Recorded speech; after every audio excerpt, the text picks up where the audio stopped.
There are bloody footprints on the snow outside the house, but those are nothing compared to the carnage that unfolded inside. Blood in every one of the 3 beds, pooling against the mattresses, an almost empty dog kennel full of mangled fur, and every sharp object in the house, knives, scissors, saws, screwdrivers, all laid out on the kitchen table, stained from the night's work. In the living room, where until recently there had been so much screaming, next to the Christmas tree sits 3 large gift-wrapped boxes. They're each labeled Daddy, Mommy, and Billy. None of the boxes seem big enough to contain a whole human, but it's remarkable how well a person will fold when you know the right tendons and ligaments to cut. And he knows. After all, he's had a long time to practice and a lot of people to practice on. But Daddy, Mommy, and Billy are the lucky ones. Little Tyler is still alive, but he's somewhere else now, and the fate that awaits him is far, far worse. Merry Christmas, Happy Hanukkah, Joyful Kwanzaa, and Freaky Festivus. Watch closely and remember everything I'm telling you, especially if you happen to live in the Northern Hemisphere, because between the nights of December 21st and January 2nd, regardless of what you're celebrating, or whether you even celebrate at all, there's something else looking to indulge in its own brand of sadistic holiday fun. SCP-4666, also known as the Yule Man. What separates the Yule Man from a number of other murderous anomalies that the Foundation is unable to contain is that the Yule Man is exceptionally violent and cruel. If you find yourself in the middle of one of his infamous Weissnacht Events, he won't just kill you, he'll subject you to truly unimaginable torment after doing the same to your entire immediate family. There is no such thing as a quick and painless death when you fall into his gnarled clutches, but there is one advantage, one reason not to give up hope under the threat of the Yule Man. While he may be a supernatural serial killer who has operated across the top side of the globe for potentially thousands of years, he's still a serial killer. And like many serial killers, his murderous activities are subject to a number of time-worn patterns, rituals, and routines. If you can familiarize yourself with these data points, learn to recognize them, and act before it's too late, you may stand a fighting chance of making it through the Weissnacht. So let's explore one of my case files on the matter and see what we can learn. We'll return to the Yule Man in just a moment, but first, I have a question directly for you. Is something interfering with your happiness or preventing you from achieving your goals? Regardless if you have a clinical mental health issue like depression or anxiety, or if you're just a human who lives in this world who's going through a hard time, therapy can give you tools to approach your life in a very different way. And that's why I'm excited to tell you about today's sponsor, BetterHelp. BetterHelp's mission is to make therapy more affordable and more accessible, and this is an important mission because finding a therapist can be really hard, especially when you're limited to the options in your area. BetterHelp is a platform that makes finding a therapist easier because it's online, it's remote, and by filling out a few questions, BetterHelp can match you to a professional therapist in as little as a few days. It's easy to sign up and get matched with a therapist. There's a link in my description. It's betterhelp.com/DrBob. Clicking that link helps support this channel, but it also gets you 10% off your first month of BetterHelp, so you can connect with the therapist and see if it helps you. And because finding a therapist is a little like dating, if you don't really fit with that therapist, which is a common thing with therapy, you can easily switch to a new therapist at no additional cost, without stressing about insurance, who's in your network, or anything like that. So if you're struggling, consider online therapy with BetterHelp. Click the link in the description or visit betterhelp.com/DrBob. Thank you again, BetterHelp, for supporting this channel. And now, back to the Yule Man. Think back. You're 10 years old, and it begins on an unusually cold December. The snowfall is heavier than expected, even for your part of the world at this time of year. Usually, something like this would fill you with wonder. But for some reason, as you look out of your window at the crisp, white carpet coating your backyard, you feel a strange sense of icy dread creeping over you. Part of you wants to dismiss it. It's Christmas, after all, the most wonderful time of the year. But if you want to be sure you'll see another Christmas, you heed those feelings of dread.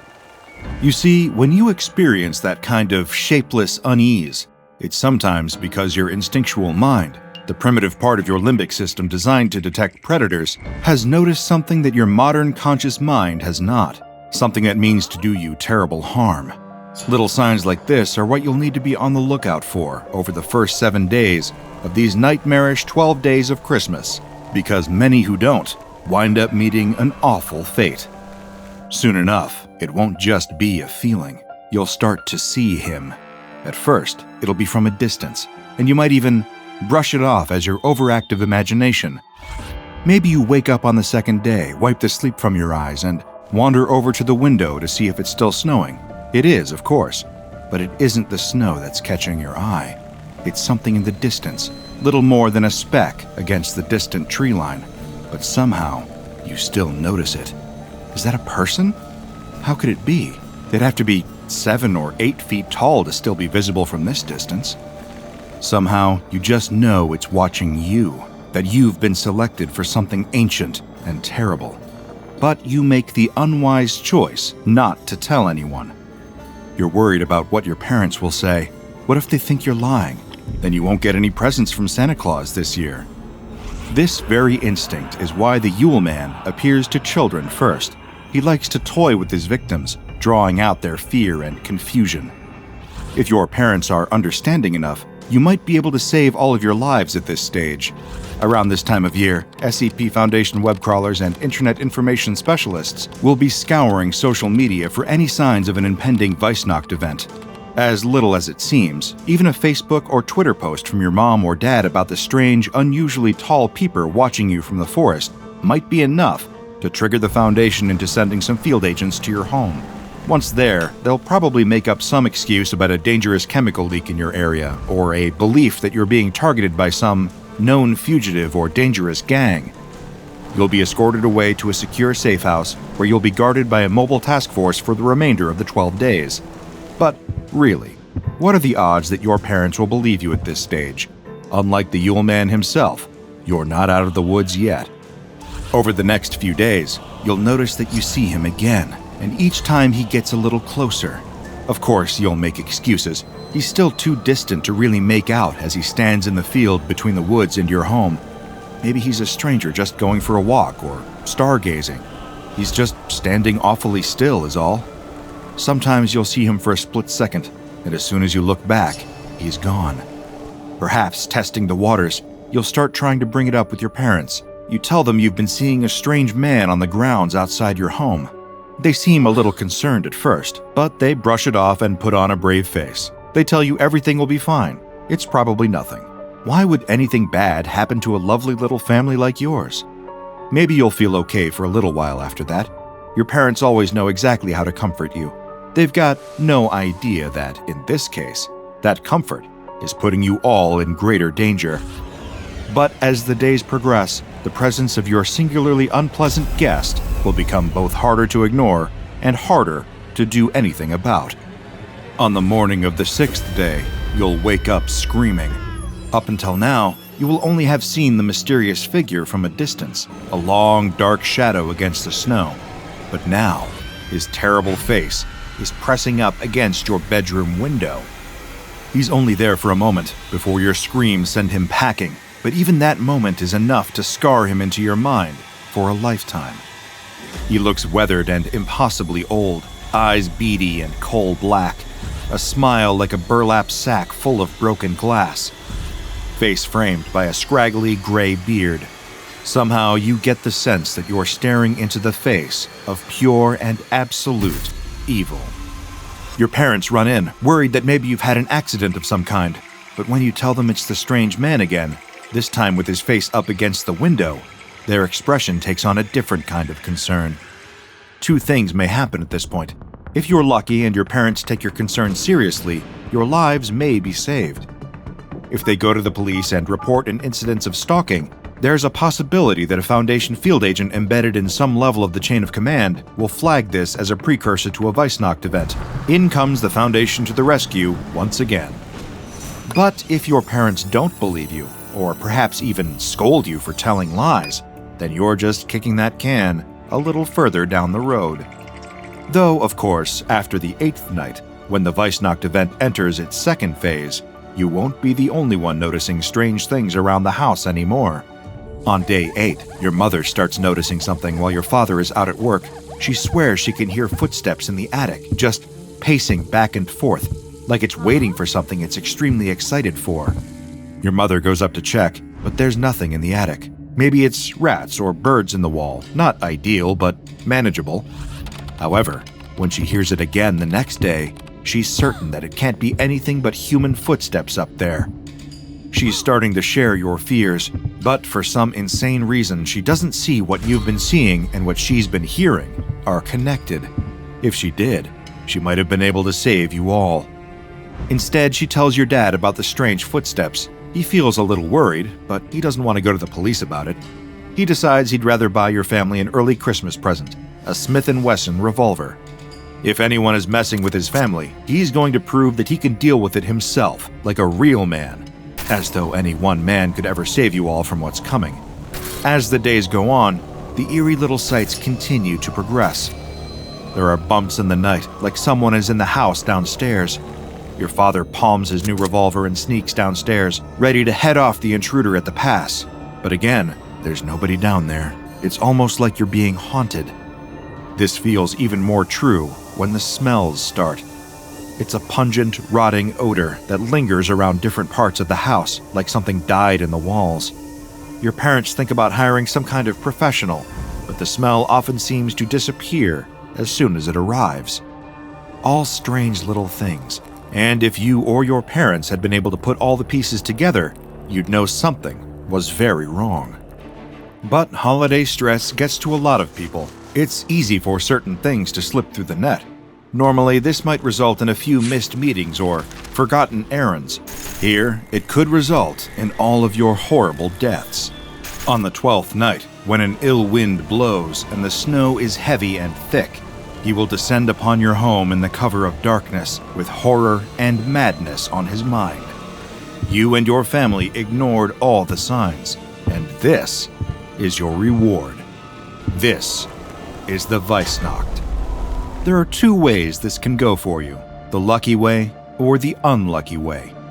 And once you've heard how horrible the lucky way is, the unlucky way will truly churn your stomach. If you're lucky, none of your family will be murdered during the Weissnacht event. Instead, you'll wake up with presents at the foot of your bed. How lovely!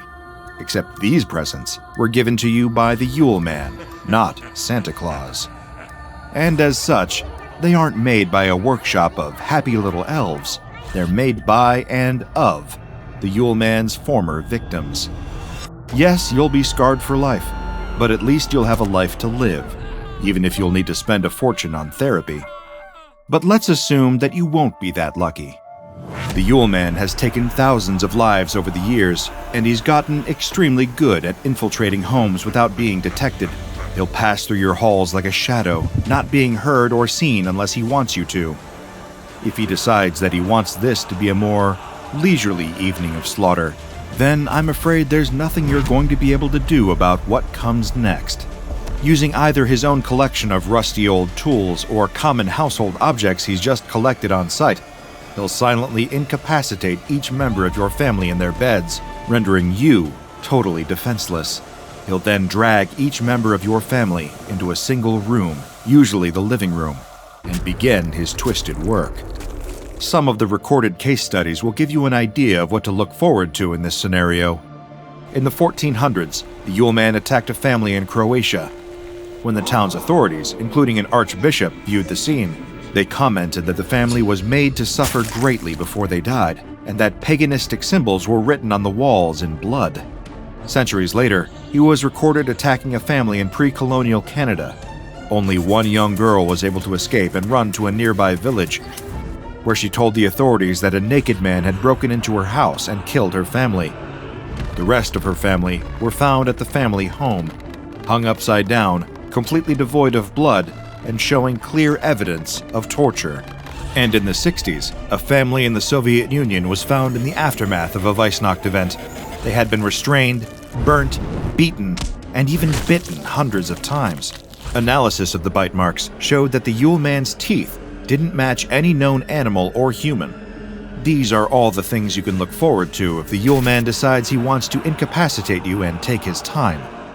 No survival advice would better your chances here. There's no bargaining, begging, or pleading. The Yule Man is beyond reason. But if the Yule Man decides he wants a chase tonight, it's a very different story. He'll enter through the front door, brazen and proud of what he's about to do. He knows you won't call for help. He's already disabled any landline phones or alarm systems connected to the home so he can have privacy for his favorite night of the year. Perhaps your father will hear him first, just like all the phantom footsteps in the days before. He's got his Smith & Wesson gripped tightly, but nothing will prepare him for what he finds standing in the hallway, waiting for him. The Yule Man is a nightmare made flesh, too tall, too gnarled, too ancient and unclothed. He grins his broken glass grin and produces a long, curved, rusty blade. He lifts it up as if to say, "See, I'm going to use this on everyone you love." Of course, your father won't stand for that. He levels the Smith & Wesson and empties the cylinder into the Yule Man. He seems to show some brief discomfort at being shot 6 times, but don't you think that if it were this easy to neutralize the legendary Yule Man, somebody would have done it already? The Yule Man smiles again and starts walking towards your father. This is when the screaming starts. You sit bolt upright in bed and see that your mother is already in your room, eyes glazed with frightened tears. At this point, your father is a lost cause. But there's still some hope for you and your mother to escape if you make the right decisions. But what are the right decisions right now? Knowing her husband is probably dead, but wanting to do everything she can to protect her child, she begins barricading your door from the inside. If nothing else, that will buy her some time to think of a plan. As she hears the footsteps of the Yule Man slowly trudging upstairs, her eyes turn to the window. While you bombard her with panicked questions, she starts grabbing your bedsheets and twisting them into a makeshift rope. Hopefully, it'll hold. As the Yule Man starts knocking on the door with mocking delicacy, she throws open the window and flings the bedsheet rope out. She dries your tears and tells you to climb down the rope, to run across the snow to the nearest town, and not stop until you get there. You ask her if she's coming too, but as the Yule Man pounds against the door with his twisted fists, you already know the answer. She kisses you and tells you she loves you as you start to rappel down the rope out of the window. The cold night air nearly takes your breath away, but not nearly as much as hearing the wood of your door splinter and your mother scream as the Yule Man descends on her with all of his terrible fury. You can't afford to think about what's happening to her. All you can do is run across the snowy field away from your house, feeling the intense cold sting the soles of your feet. If you don't freeze to death during the run, you fear that the Yule Man will leave the house and give chase, making all of your parents' sacrifices worth nothing. But as much as you try to run, the Yule Man can run a lot faster. You turn and see the long, spindly legs of the Yule Man bounding after you. As you try to scream, the icy fingers of your pursuer close around the top of your head and yank you sharply off the ground. Your crying and pleading are muffled by heavy burlap as you're shoved into an old sack and shrouded in darkness. You can try struggling, but I can't say with any confidence that it will better your situation. You may have survived the night, but worse horrors await. The Yule Man is taking you to his workshop. When you next wake up, you'll be inside a cave with many others like you kidnapped from all over the Northern Hemisphere. You'll spend your days and nights making toys out of human remains, and how long you'll be able to eke out your survival will depend on how good you are at this task. Sadly, we don't have any records of people getting out of the workshop and going on to live a long and fulfilling life. If the Yule Man gets hungry, he might just eat you on a whim. And as for if you decide that the toy-making life isn't for you, well, those who can't make the toys become the toys. So just out of morbid curiosity, what will happen if you and your family don't survive the Weissnacht event? What if your parents are slaughtered and you're either eaten or transformed into a twisted toy? The Foundation has its own protocols for this too. They'll clean up the crime scene, perform autopsies, collect evidence, and contain any toys made out of human remains. they'll plant a fake story in the press about a family tragically killed in a regular, non-anomalous home invasion. They'll then take the data they gained from this incident and incorporate it into their predictive models for Weissnacht incidents, hoping that maybe your deaths will give them a better chance of stopping the next ones. But it doesn't matter how many times we try to stop it, the Yule Man will never die. He'll always come back, just as hungry for blood and pain as ever. All you can ever do is look out for the signs and hope that this year it isn't your turn to be on his very naughty list. Happy holidays, folks. Check out the DrBob Patreon and become a junior researcher today. Now go and watch another entry from the files of DrBob, like SCP-4666 The Yule Man.